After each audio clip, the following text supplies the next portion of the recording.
जय सरना, जय आदिवासी। मैं आज भूसुर सरना स्थान से हमारे राजीपाड़ा प्रार्थना सभा के राष्ट्रीय सलाहकार जलेश्वर जी से मैं चाहूँगा कि यहाँ से एक संदेश दीजिए कि आगे हमारा जो सरना आदिवासी धर्म कोड झारखंड सरकार ने पारित करके भेज दी है और आगे आपकी क्या रणनीति है। जलेश्वर जी। सर्वप्रथम तो मैं माननीय मुख्यमंत्री हेमंत सोरेन जी और वित्त मंत्री डॉक्टर रामेश्वर उरांव जी को सबसे पहले मैं बधाई देते हुए कोटि कोटि धन्यवाद देना चाहूँगा कि उन्होंने आदिवासियों की जो हाशिए में जीवन जी रहे हैं इस बात को समझा और लंबे अरसे से आदिवासियों की ये मांग रही है कि आदिवासियों की को जनगणना कॉलम मिले और आदिवासियों की एक अलग पहचान, मान सम्मान और स्वाभिमान बरकरार रहे।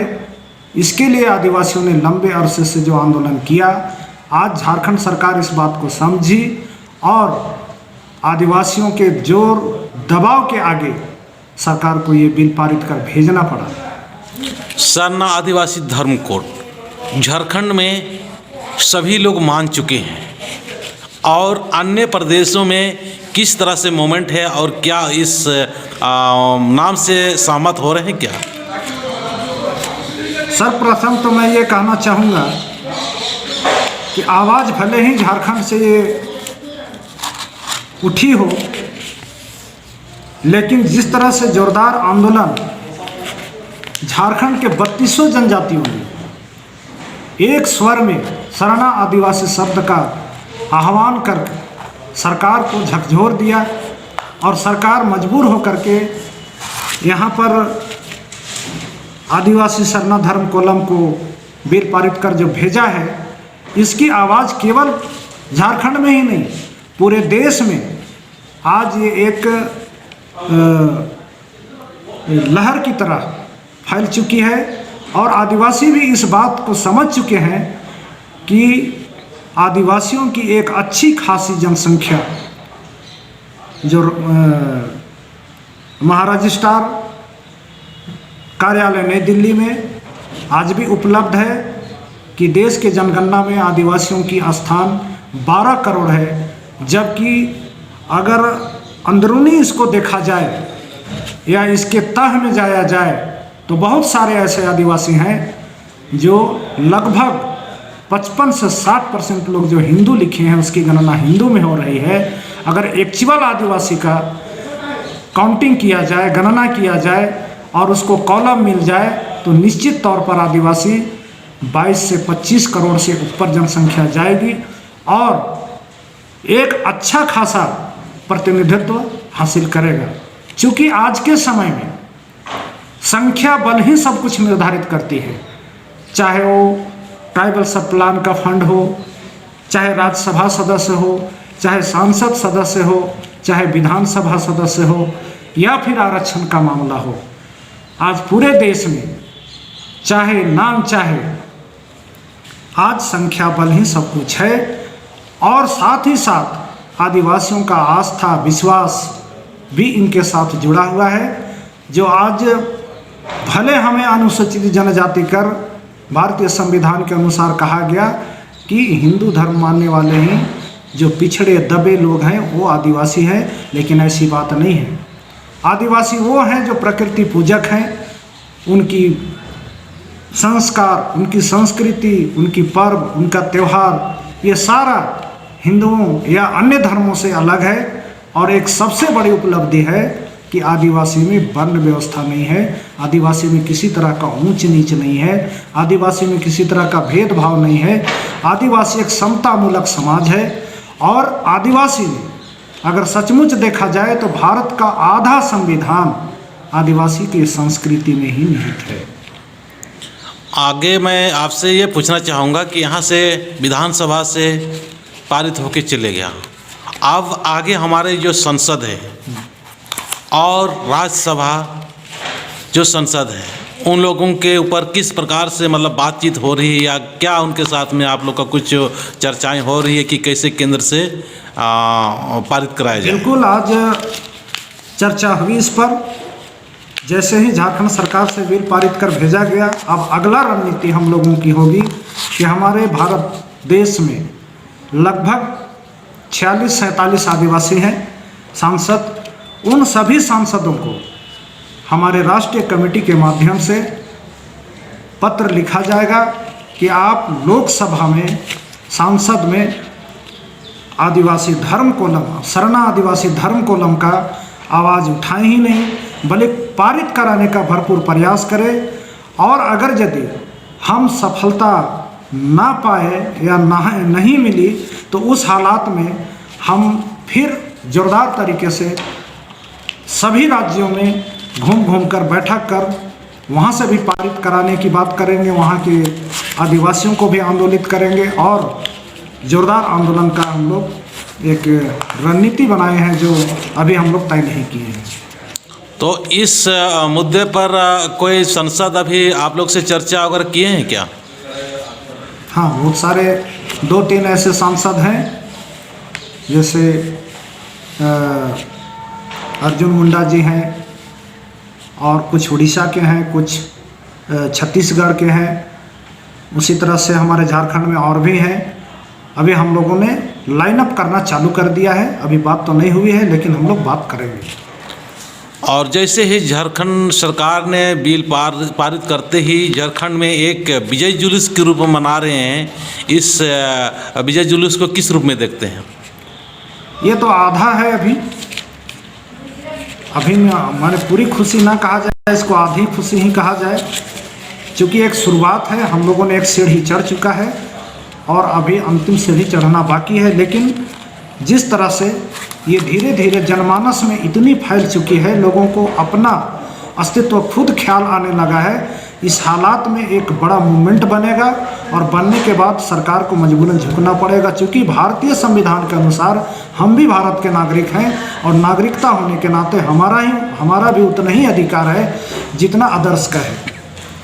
और इस विजय जुलूस के माध्यम से और भी लोगों को उत्साह और एक जागृति का काम हो रहा है, क्या ऐसा महसूस करते हैं? बिल्कुल, आज का संचार माध्यम, सोशल मीडिया और प्रिंट मीडिया, बहुत सारे ऐसे मीडिया हैं और जिसके माध्यम से ये जो पूरे देश में जो फैल रहा है, इससे सभी जनमानस जो आदिवासी खासकर जो अपने को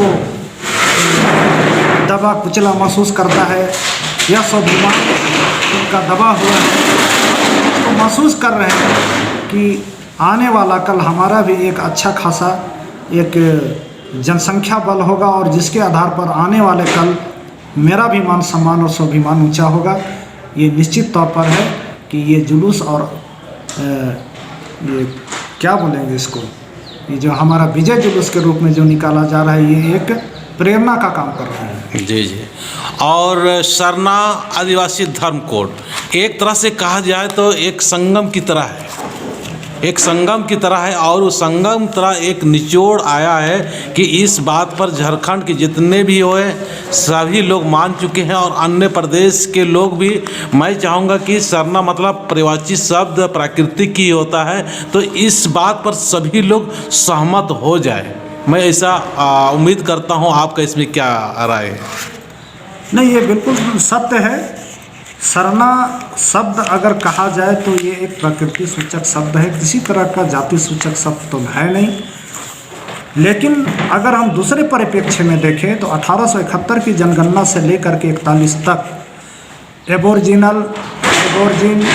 प्रिमिटिव, एनिमिस्ट, ट्राइबल रिलीजन और अंत में ट्राइबल आकर के जो हमारा ब्रेक लगा, तो लोगों को ये हुआ कि एक दिया हुआ चीज़ को ही हम रिप्लेस करना चाह रहे हैं, माने दोबारा से हासिल करना चाह रहे हैं। कुछ लोगों का ऐसा मानना है, लेकिन अंततः निर्णय जब होगा तो या आदिवासी हो या सरना, हमको दोनों स्वीकार है, क्योंकि हमको कॉलम की ज़रूरत है। धर्म तो देखने दिखाने वाली चीज़ है, वो अंतरात्मा की चीज़ है।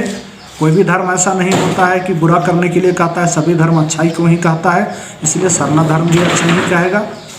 और आदिवासी कहने से हमारा मूलवासी होने का, यहाँ का नागरिक होने का, यहाँ का पहला भारत का पहला व्यक्ति होने का एहसास दिलाता है, इसलिए वो भी सही है। लेकिन ये निर्णय केंद्र में जब लिया जाएगा तो देखा जाएगा, जो ज़्यादा सटीक होगा वो हमें प्राप्त होगी और हमको उसी में खुशी है और आदिवासी को उससे किसी तरह का कोई क्षति भी नहीं है। आप राष्ट्रीय सलाहकार हैं, हमारे प्रदेश और पूरे राष्ट्र के आदिवासियों को आप अपनी तरफ से क्या संदेश देना चाहेंगे कि सब एक जगह पर आके सभी लोग मान जाएं और एक विचार हो के हम लोग को, जैसे बोलते हैं कि हमारे पूरा विश्व आदिवासी दिवस जो मनाते हैं, उस विश्व आदिवासी दिवस को देखते हुए हम विश्व के आदिवासी एक सूत्र में आएँ, तो आप क्या संदेश देंगे ताकि आप पूरा राष्ट्र के और साथ साथ विश्व के आदिवासी भी आपके संदेश से प्रेरित हो, प्रेरणा ले और समाज, सरना समाज को एक संजीवनी की काम करें? सर्वप्रथम तो मैं ये बात स्पष्ट करना चाहूँगा कि भारतीय संविधान के अनुसार सभी नागरिक को ये अधिकार है कि अपनी धर्म, अपनी संस्कृति, अपनी भाषा और बोलने की आज़ादी जो मिली हुई है, उस आधार पर अगर देखा जाए तो आज आदिवासी एक गैर मंजूरवा ज़मीन की तरह है। यानी इसकी गणना अनुसूचित जनजाति में कर एक आदिवासी समूह को जनजाति बना करके रखा गया है। लेकिन दुर्भाग्य है कि आदिवासी को, राष्ट्रपति को वो अधिकार प्राप्त है कि अनुसूचित जनजाति किसी को बनाया जा सकता है या फिर आदिवासी अनुसूचित जनजाति सूची से किसी को हटाया भी जा सकता है। क्योंकि एक नागरिक का ये अधिकार है कि वो अपना धर्म, अपनी आस्था में टिके रहे, बने रहे। लेकिन हमको जहाँ तक व्यक्तिगत मेरा सोच है, ऐसा महसूस होता है कि आदिवासी आज पेंडुलम में ढूल रहे हैं, क्योंकि ना वो अस्थायी रह पा रहे हैं और ना ही वो कहीं रास्ता ढूंढ पा रहे हैं। इस हालात में हम चाहेंगे कि आदिवासी तभी इस देश का पक्का नागरिक हो सकता है या सच्चा नागरिक हो सकता है जब उन्हें उसका अपना धार्मिक अधिकार मिले, उसका अलग गणना हो और एक अलग गणना के आधार पर उसका सारा जो हक अधिकार दूसरे नागरिक को मिलता है, उसी तरह से हम आदिवासी नागरिक को भी मिले। मैं इन्हीं शब्दों के साथ मैं सभी को धन्यवाद देता हूं और जागरूक होने, आगे बढ़ने और अपना मान सम्मान, स्वाभिमान को इस देश में नहीं राष्ट्र में पहचान दिलाने के लिए आप अपना अलग धर्म कोलम के लिए आंदोलित हो, उठो, जागो और आगे बढ़ो। मेरा यही संदेश है। ठीक है। जय भारत, जय आदिवासी, जय धर्मेश। जय धर्मेश।